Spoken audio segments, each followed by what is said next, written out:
आप सब ने ये हदीस मुबारका सुन रखी होगी कि नबी सल्लल्लाहु अलैहि वसल्लम ने फरमाया, इस महीने में नफिल का सवाब फर्ज के बराबर है और फर्ज का सवाब 70 गुना बढ़ा दिया जाता है। ये अल्लाह की तरफ से एक अजीम प्रमोशन ऑफर है। मगर दोस्तों, यहाँ एक बहुत गहरी बात है जो हमारे बुजुर्गों ने डीकोड की थी। अगर हर नेकी 70 गुना है तो जरा सोचिए उस नेकी का क्या आलम होगा जिसे अल्लाह ने खुद अपनी तरफ मंसूब किया है। कुरान मजीद में अल्लाह फरमाता है, बेशक अल्लाह और उसके फरिश्ते नबी सल्लल्लाहु अलैहि वसल्लम पर दुरूद भेजते हैं। साइंस की जबान में समझें तो दुरूद शरीफ एक एम्पलीफायर का काम करता है।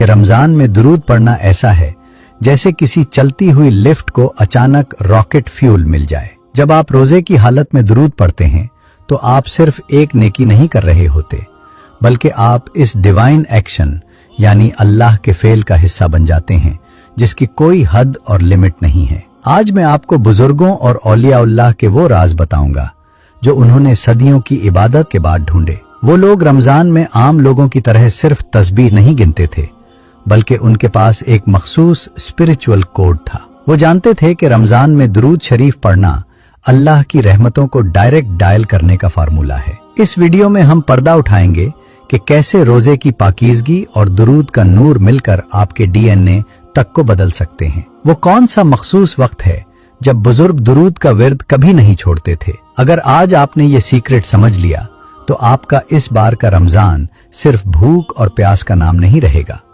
बल्कि आपका हर लम्हा नूर और सक्सेस एनर्जी में बदल जाएगा। रमजान में हमारा जिस्म आम दिनों जैसा नहीं होता।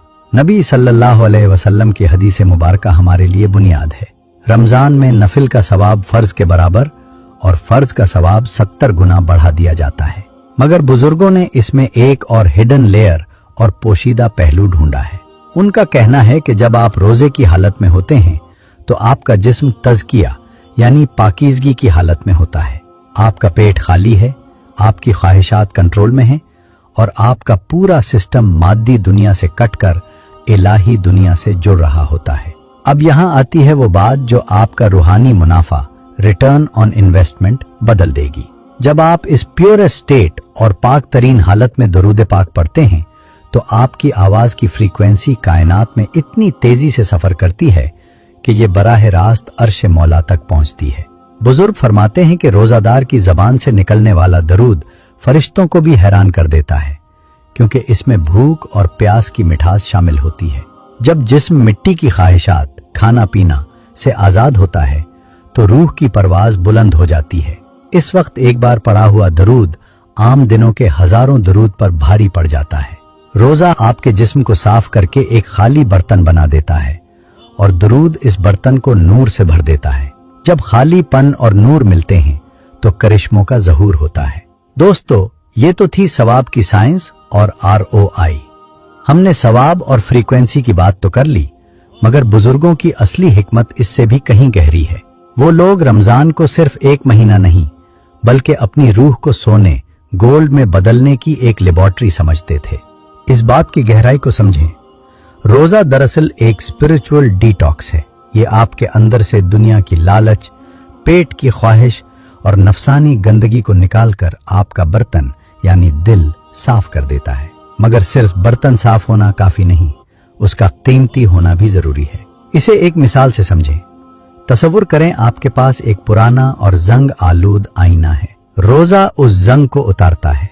ये वो मेहनत है जो आप सतह और सरफेस को साफ करने के लिए करते हैं। जब जंग उतर जाता है तो बुजुर्ग उस पर दुरूद पाक का गोल्ड पॉलिश चढ़ाते हैं। ये वो नूरानी केमिकल है जो एक आम साफ सतह को हीरे की तरह चमका देता है। हमारे बुजुर्ग रमजान में कुरान की तिलावत के साथ दुरूद का इतना कसरत से विर्द क्यों करते थे? उनका मकसद सिर्फ सवाब जमा करना नहीं था, उनका मकसद था अपने दिल को एक डिवाइन मिरर बनाना। वो जानते थे कि जब दिल दुरूद से पालिश हो जाता है तो उसमें नबी सल्लल्लाहु अलैहि वसल्लम की मोहब्बत और अल्लाह की मार्फत का नूर बिल्कुल साफ नजर आने लगता है। वो लोग चाहते थे कि जब रमजान खत्म हो तो उनका दिल सिर्फ साफ न हो बल्कि मुनव्वर हो। रोजा दुनिया के नॉइज और शोर को खामोश करता है और दुरूद कायनात के नूर को आपके अंदर भर देता है। जब ये दोनों मिलते हैं तो इंसान का दिल अर्श का रास्ता ढूंढ लेता है।